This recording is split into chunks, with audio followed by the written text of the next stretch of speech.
𝗣𝘂𝗵 is a small town outside Luzhou City. It's basically one crossroads small. And it's the hometown of Lydia, one of my former students. It's a chickens on the roof kind of place. The family kept bees in a good-sized hive nearby, too. In May 2015, Lydia invited me to her hometown to spend Labor Day holiday with her family, and her friend Serena. Her family owned a couple of cell phone stores, and their apartment was just above one of them. It was similar to other Chinese apartments I had seen. Sufficient furniture and no decorations on the wall. Here we are, enjoying some honey from her father's bees. Thank you, bees. The plan was to spend the day at the Sichuan Stone Sea outside the nearby city of 𝗖𝗵𝟏. The area is the seat of the Miao ethnic minority people in China, so the visitor center looks like a traditional Miao hat, the girls told me. It was a rainy day. They had hired a guide to take us around the park, and we stuck to the path. The nature there is to be looked at from the safety of a paved walkway. It was smooth enough that the girls could check their phones as we walked. Lydia's mother was very worried about me slipping on the rocks. "We cannot send the English teacher back broken," was her sentiment. We stopped for tea at a small shop in the park run by Miao people. They showed us the proper technique for drinking it, which was to aerate it in your mouth and let the liquid sit on your tongue.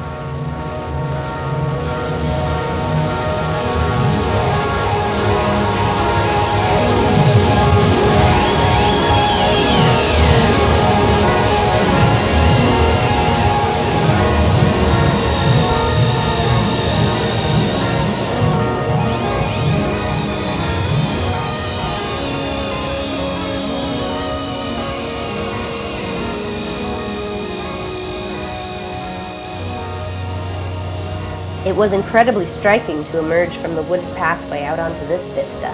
It's a record-setting sinkhole, which record I forget, but the likes of which I had never seen. I gaped in wonder and took photo after photo. The others waited for me to take it all in. They had seen it before. Lydia, I found out later, had been using all this time to break up with her secret Chongqing boyfriend. They had met at English camp, but she wasn't into him anymore. Then, the guide settled up and left us behind.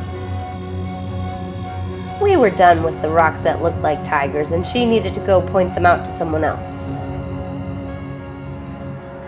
What national park experience is not improved by a thrilling ride down a kilometers-long slide? Down in the caves, there was an opportunity to take a full-on hike in total darkness. We got a few hundred meters in and then collectively decided this wasn't for us. We called it a day and headed back to 𝗣𝘂𝗵 for dinner. The family was really very generous all day. They even sent me home with 24 eggs from their chickens and a whole leg of pork. Chinese hospitality was on full display. And this was one of the best tofu soups I've ever had.